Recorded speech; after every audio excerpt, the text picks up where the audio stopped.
Now, have you been following the case of Natasha and Akpabio? And if you have, what have you been learning from this case?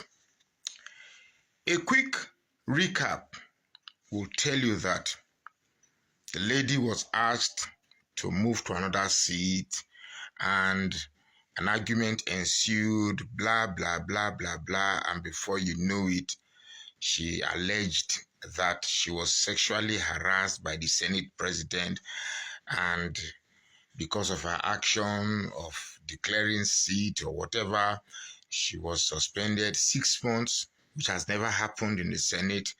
And because she was suspended, she took the fight. As far as I'm concerned, Senator Natasha is by far, for me, Woman of the Year.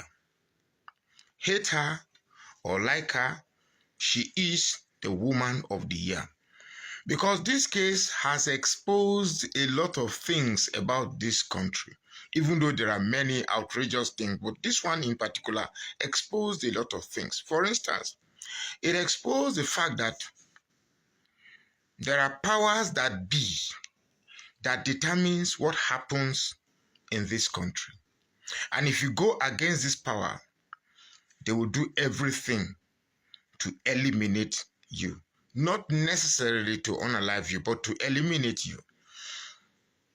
Now, when Natasha was suspended, she went abroad to, what's the name of that?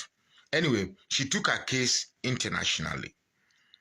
And she has persistently challenged the Senate president of her accusation. Now, I am not in a position to, say whether her accusation is right or wrong, or her accusations are right or wrong. The truth here is the drama that played in her recall. Now, a group of people orchestrated a scheme to recall her by claiming that over 240 electorates signed a petition to ask her to come back. Now, the place I want us to emphasize upon, and the particular place I want us to emphasize upon, is this place, INEC. Because a lot of people are saying that INEC is our problem, INEC is our problem. Yes, they are our problem, but then it's human beings that are operating that place. Now, INEC initially said that they were not interested in that case. And all of a sudden, they retracted and said that they will hear the case. Then later, they said they will not hear again. Well, it will be a surprise to any Nigerians to say that INEC is going to go back to the case again. But the truth here is this. When they said 240 people appended their signature to recall Natasha back, even though it was a little bit above 50,000 that elected her to the Senate. Question is, where did we suddenly get 240,000 people that say, no, we didn't send you, come back. You didn't come out to a day that was designated for you to vote, but you became available to recall somebody back.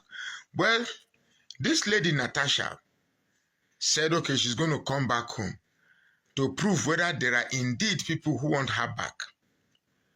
Now, they knew the game was going to, her coming to Kogi State was going to, coming to our senatorial district was going to spoil whatever orchestration that was made. So the governor said, don't come. They banned all type of rally, blah, blah, blah. And then she took an helicopter.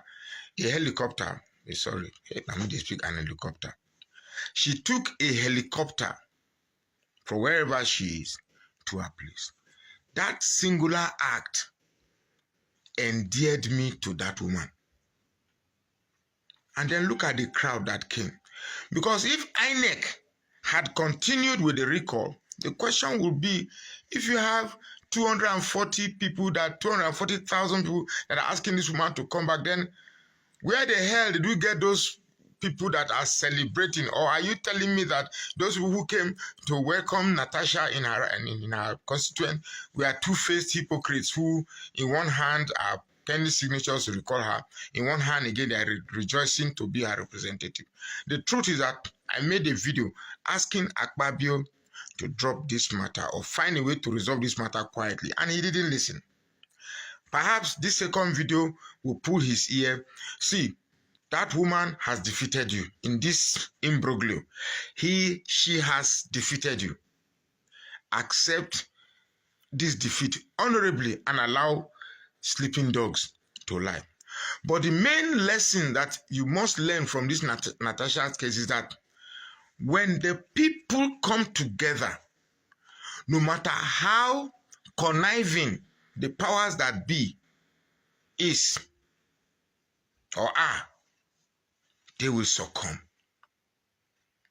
So when I hear people saying that Tinubu, you couldn't remove Tinubu when he was not president, is it now that he's president that you want to remove him? Babangida stepped down. No, he's a military president. He stepped down. Jonathan was the president. They removed him. So don't give me this crap that because somebody, you've submitted this defeat to your mind to say that somebody is too powerful to be removed. I don't work that way. The truth is that nobody, no matter how dictatorial they are, no matter how powerful they are, can be stronger than the will of the people. Until the people realize that they can throw away their petty differences and come back and stand as one against all notable adversaries, the people will always come on top. That is the lesson to learn from the Natasha Akpabio scenario. My name is Magnus Oraka. Please follow this page and share this post now.